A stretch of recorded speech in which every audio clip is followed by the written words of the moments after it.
પ્રાકૃતિક જીવનશૈલી સંસ્થામાં આપ સૌનું સ્વાગત છે. વનિતા વિશ્રામ સંચાલિત doctor Pvt primary girls school Gujarati medium. આદરણીય સેક્રેટરી શ્રી મનહર દેસાઈ સર અને પ્રિન્સિપલ શ્રીમતી અમીષાબેન દેસાઈના સહયોગ અને માર્ગદર્શન હેઠળ પ્રાઇમરી સ્કૂલની વિદ્યાર્થિનીઓ અને એમના પેરેન્ટ્સને પ્રાકૃતિક સ્વાસ્થ્ય પર આધારિત ખોરાકની 4 રિફાઇન્ડ વસ્તુઓથી થતા લાઇફસ્ટાઇલ રોગો વિશે જરૂરી માહિતી આપી અને 10 થી 20 વર્ષની વિદ્યાર્થિનીઓ માટે એપીએફએમ કોર્સની જાણકારી આપી. કરી શકાય તેની વિસ્તૃત માહિતી આપવા માટે વિધિબેન દેસાઈને હું મંચ ઉપર ઉપસ્થિત થવા માટે આમંત્રણ પાઠવું છું. દરેક ફેમિલીમાં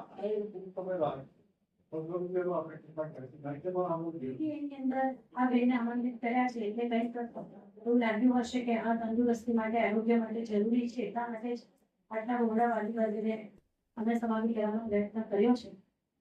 આશા રાખીએ આ 15 મિનિટ બેન આપણને જે સમજાવશે તે આપણે બધાને પણ જીવન માટે ઉપયોગી લાગશે.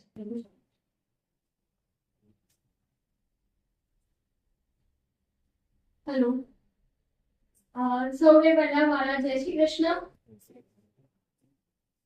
શાળાના પ્રિન્સિપલ આદરણીય શ્રીમતી અમીષાબેન દેસાઈ, મંત્રી શ્રી મનહર સર, મહાનુભાવતા અને શિક્ષકગણ અને વાલીશ્રીઓ, પ્રાકૃતિક જીવનશૈલી સંસ્થા દ્વારા 10 વર્ષથી 20 વર્ષની વિદ્યાર્થીઓ માટે એક અનોખો કોર્સ પણ અમે લાવ્યા છે બુકની સાથે, જેનું નામ એડીએફએમ છે અને જેનું full form advance basic food memory છે, જે રિફાઇન્ડ ફૂડ અને એની બનાવટો પર આધારિત છે.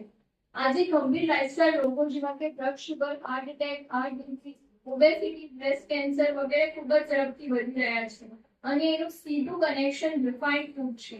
એપીએફએમ કોર્સ સમાજમાં લોકોને જીવનભર સ્વસ્થ રહેવામાં ઉપયોગી સાબિત થશે અને એપીએફએમ કોર્સમાં 5 ફૂડની ડિટેલ્સ હોય છે જે હું તમારી સામે પ્રસ્તુત કરું છું. ફર્સ્ટ છે રિફાઇન્ડ શુગર. આજે આપણને સૌને મીઠો ખોરાક સૌથી વધારે પસંદ હોય છે અને આ મીઠા સ્વાદ માટે આપણે શેરડીના રસમાં શુગરને ડીકલરાઇઝેશન કરવા માટે સલ્ફર ડાયોક્સાઇડ નામના કેમિકલનો ઉપયોગ કરવામાં આવે છે. ડબલ સલ્ફરેશન મેથડ કરવામાં આવતી હોવાથી ખાંડમાં સલ્ફર ડાયોક્સાઇડ રહી જાય છે. ખાંડમાં સલ્ફર ડાયોક્સાઇડ સિવાય aluminium sulphate, magnesium sulphate, phosphoric acid જેવા 10 થી વધારે ખતરનાક કેમિકલ્સનો ઉપયોગ કરવામાં આવે છે. જ્યારે આપણે કોઈ પણ ખોરાક લઈએ છીએ તો એના પાચનની પ્રક્રિયા મોડી દાળ સાથે શરૂ થઈ જાય છે, પણ ખાંડથી બનતી વસ્તુઓ લેવાથી કોઈ પણ પ્રક્રિયા થતી નથી. આપણા આંતરડા ખાંડ પચાવી શકતા નથી અને ખાંડથી બનતી વસ્તુનો એક ટુકડો આપણા શરીરમાં વજન વધારવા માટે પૂરતો છે. ખાંડને લીધે ઘણા એવા નુકસાન થાય છે જેને વર્ણવવું અશક્ય છે.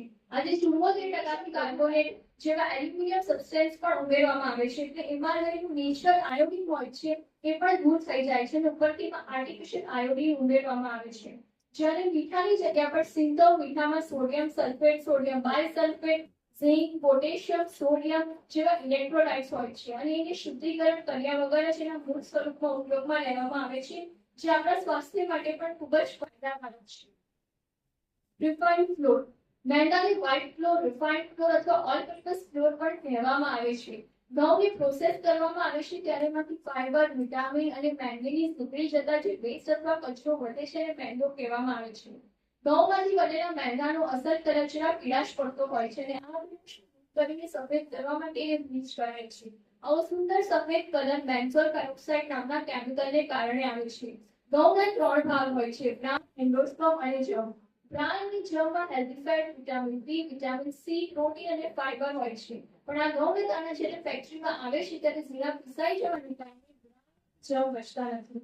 પછી છે તો ફક્ત વચ્ચેવાળો ભાગ એન્ડોસ્પર્મ, તે પણ ખૂબ જ પાવડર ફોર્મમાં ખૂબ જ ઓછા પોષક તત્વો સાથે હોય છે.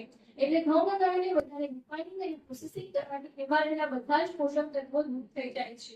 આરોગ્ય જગતમાં મેંદો, ખાંડ અને મીઠું આ સફેદ ત્રિપુટીને ધ 3 ડેવલ્સ કહેવામાં આવે છે. મેંદો પચવામાં ખૂબ જ ભારે હોય છે અને સત્વહીન હોય છે. પાચન તંત્રના અવયવમાં ચોંટીને તે અનેક પ્રકારની બીમારીઓને આમંત્રણ આપે છે. કેલ્શિયમને પણ ખેંચી લે છે, તેથી આપણા હાડકાં પણ નબળા પડવા લાગે છે. આજે બેકરીની ચીજોને સ્વાદિષ્ટ બનાવવા માટે બેકરી ઉદ્યોગોમાં મેંદામાં chemicals, preservatives, artificial colours, artificial ફ્લેવર્સનો વધારે ઉપયોગ કરવામાં આવે છે, જે આપણા સ્વાસ્થ્ય પર વિપરીત અસર કરે છે અને કબજિયાતથી લઈને મોટા લોકો આપણા શરીરમાં ધીરે ધીરે પોતાનું ઘર થઈ જાય છે. મેંદાવાળી વસ્તુઓ વધારે લેવાથી આપણા શરીરમાં ગ્લાયસેમિક ઇન્ડેક્સ વધી જાય છે, એટલે આપણા શરીરના કોષને જરૂર કરતાં વધારે ગ્લુકોઝ પ્રાપ્ત થાય છે, જેને લીધે આપણું વજન પણ ઝડપથી વધવા લાગે છે. મેંદાની જગ્યા પર બાજરી, જવ, મકાઈ, ચોખાના લોટમાંથી બનાવેલો મલ્ટીગ્રેન લોટનો મલ્ટીગ્રેન લોટનો ઉપયોગ કરવામાં આવે, જે આપણા સ્વાસ્થ્ય માટે વધારે ફાયદાકારક છે. ત્યારબાદ આવે છે રિફાઇન્ડ ઓઇલ. શુદ્ધ તેલ એટલે ઘાણીમાંથી નીકળેલું તેલ. ભેળસેળ વિનાનું મશીનમાંથી નીકળેલું સીધું તેલ એટલે નોન રિફાઇન્ડ ઓઇલ. શુદ્ધ તેલ ચિકાસવાળું, ગંધવાળું અને ઘટ્ટ હોય છે. શુદ્ધ તેલની ગંધમાં વિશેષ પ્રોટીન હોય છે અને એની ચિકાસમાં ફેટી એસિડ હોય છે. વૈજ્ઞાનિકોએ જ્યારે શુદ્ધ તેલ ઉપર રિસર્ચ કર્યું ત્યારે જાણવા મળ્યું કે ચિકાસવાળું તેલનું પ્રમુખ ઘટક છે. જ્યાં માટીમાં માઇક્રોન્યુટ્રિશન્સ જેવા કે કેલ્શિયમ, આયર્ન અને મેગ્નેશિયમ રહેલા છે, એવી રીતે તેલમાં પણ માઇક્રોન્યુટ્રિશન્સ રહેલા છે. જ્યારે શુદ્ધ તેલની ચિકાસને દૂર કરવામાં આવે છે તો તેમાં રહેલું મહત્વપૂર્ણ ફેટી એસિડ દૂર થઈ જાય છે. આથી તે જેટલા કેમિકલ્સનો ઉપયોગ કરવામાં આવે છે, એટલે એમાં જેટલી પણ હેલ્ધી ફેટ્સ હોય છે એ ટ્રાન્સ ફેટમાં કન્વર્ટ થઈ જાય છે. ત્યારબાદ એને 200 થી 500 ડિગ્રી ટેમ્પરેચર પર ગરમ કરવામાં આવે છે. ત્યારબાદ એમાં પ્રિઝર્વેટિવ્સ ઉમેરવામાં આવે છે, એટલે કે તેલને પ્રોસેસ કરવા માટે જેટલા પણ કેમિકલ્સનો મનહર સર અને અમીષાબેન દેસાઈ અને વનિતા વિશ્રામ પરિવારનો હૃદયપૂર્વક આભાર.